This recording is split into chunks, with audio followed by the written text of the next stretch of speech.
Hello and welcome to the show. I am Joe Tophat. The new Ghostbusters movie has proven divisive among fans of the franchise. Instead of doing a video on how good or how bad the new movie is, I decided to focus more on something fans can agree on. That the Real Ghostbusters is awesome. Most cartoons based on movies last a couple of seasons and make at most 26 episodes. Then they're just tossed aside and forgotten about, except for real hardcore fans. Whereas the Real Ghostbusters lasted 7 seasons, made a total of 140 episodes, and is talked about to this very day. People love it as much as the movie. Why is that? Well, I think it's because it's an awesome show. It understood what the movie is, a comedy based in horror. And the writers of the show took full advantage of that because the episodes range anywhere from goofy to scary. And it all fits in because that's what Ghostbusters is, goofy and scary. So in celebration of the Real Ghostbusters 30th anniversary, I decided to do a 3-part video in which I count down the top 15 best episodes of the Real Ghostbusters. Why top 15 and not top 10? Or top 11 in the case of Nostalgic Critic? Well, when rewatching this show, I found that it had too many good episodes to just narrow it down to 10 or even 11. It needed to be 15, and even then that proved difficult to narrow down, which speaks volumes to the writing of this wonderful show, in which it needed to be 15, and I wish it could be 20, but, well, I didn't want to push it too far.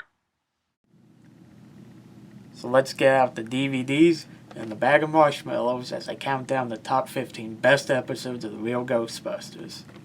Number 15. Chicken He Cucked. I'm sorry, folks, I can't keep a straight face because this episode is about a man named Cubby who lives above a chicken restaurant. And he is driven to insanity because he has to smell chicken every day of his life. I mean, look at the guy. He even looks like a chicken. Anyway, he goes to his local library where he checks out a book on how to conjure up a demon. Libraries have books like that? I wonder what section that would be under. When he conjures him up, the demon expects him to request money or power, but instead he wants to... Yeah. He wants to do away with all the chickens. The demon tries his best to get Cubby to take money or power, but he wants none of that. So as a consolation, the demon grants him the ability to make things disappear and reappear.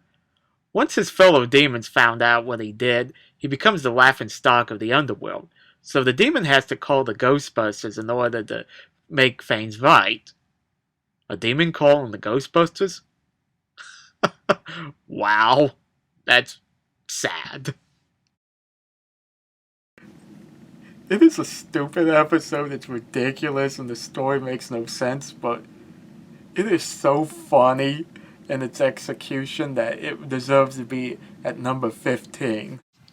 Number 14. Pinkmans Ghost repellers. Although Peter Venkman has always acted more like a street hustler than a scientist, his father is much, much worse. While Peter makes an honest living as a Ghostbuster, his father makes his living as a con man. He's not really a bad guy, it's just to quote his son, he can't make an honest buck. His latest con is to sell ponchos as ghost repellers, and even tries to get the Ghostbusters to endorse his product. But they want none of it, and Peter even tells them straight up to go straight, and his father promises he would. Only he does not follow through with that. Mr. Venkman then sells his ponchos to a scientist who is going to explore the New Jersey parallelogram.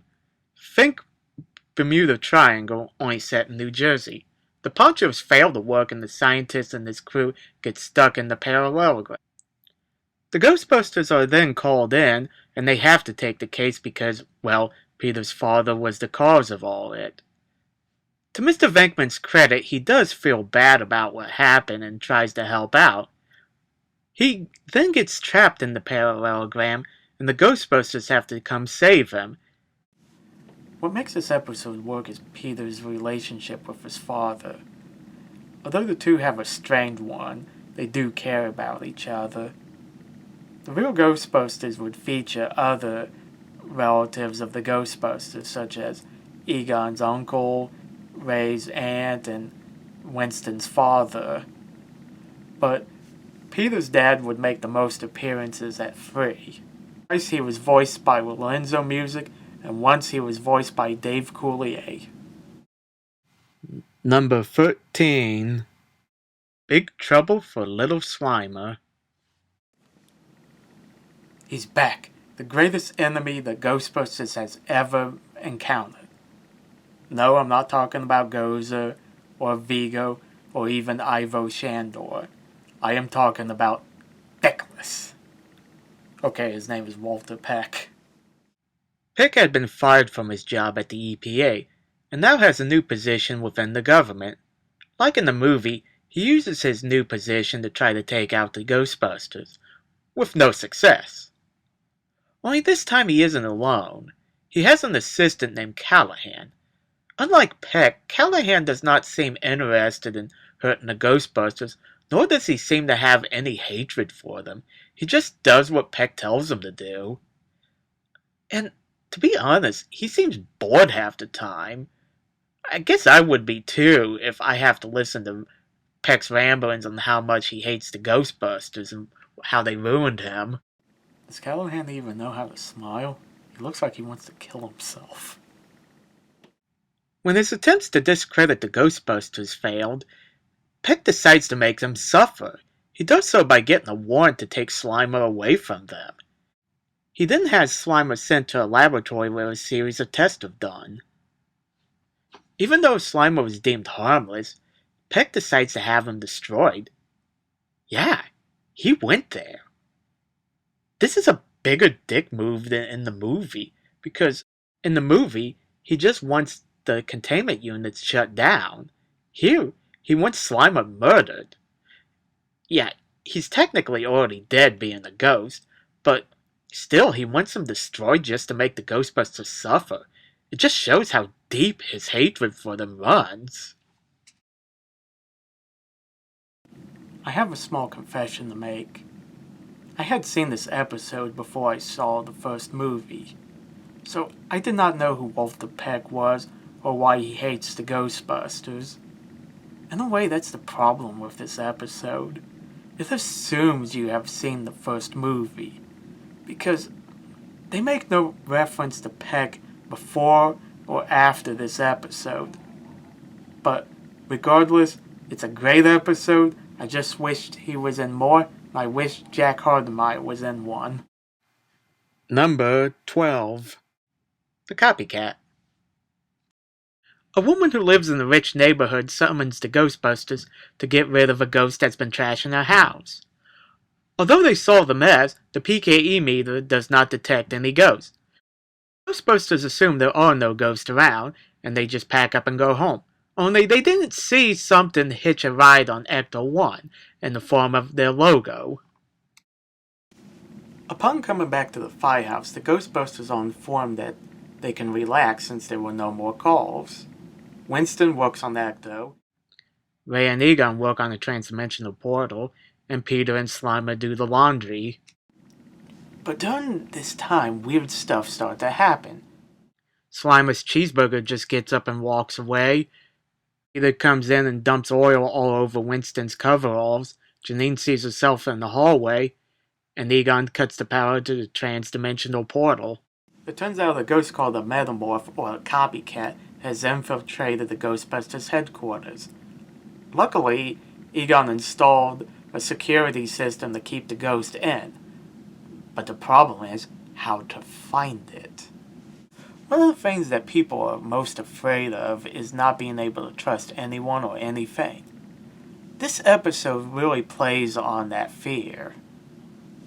For throughout the whole thing, the Ghostbusters don't know what is or isn't the copycat. And that's what makes this episode work so well, because the copycat can be anyone or anything. Well, except for Ray and Winston. The copycat never impersonated them. Number 11. The Devil to Pay. It has been a long time since the Ghostbusters has enjoyed a vacation. In fact, Peter in particular has been having dreams lately about being in Tahiti surrounded by beautiful women. Hey, it's Peter. Unfortunately, it seemed like Peter's dream of going to Tahiti to meet all those women was not meant to be. But then he discovers a game show called Race the Devil. On this game show, the grand prize is a trip to Tahiti. It seems like a dream come true, right? A sign from heaven, right? Oh boy, is he ever wrong. Peter convinces Ray and Winston, who love game shows, to appear as contestants on Race the Devil. The show is hosted by a guy named Dib Devlin. Egon notices that every question Devlin asks Ray and Winston revolve around the devil. You see, Dib Devlin is a Dybbuk, and Ray and Winston are playing for their souls.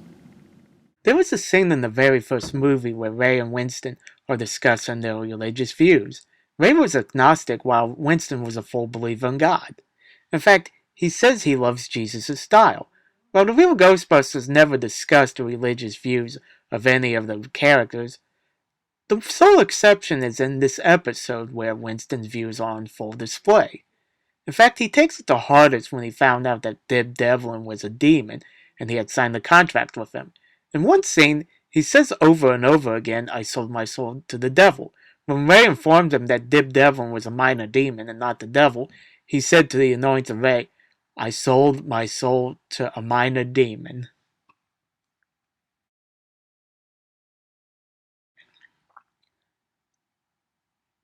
In most episodes, all the Ghostbusters would have to do is get out their proton packs, zap the ghosts, suck them up in the traps, and place them in the containment unit.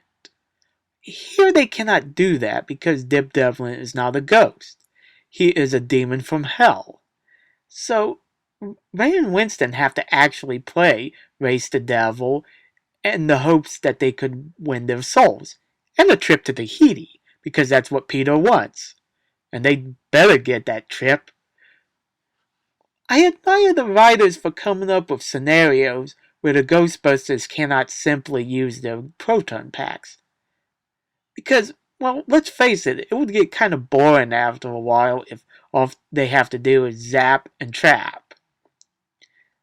Plus, it's actually kind of fun to see them come up with ways to deal with these supernatural demons that don't involve their equipment.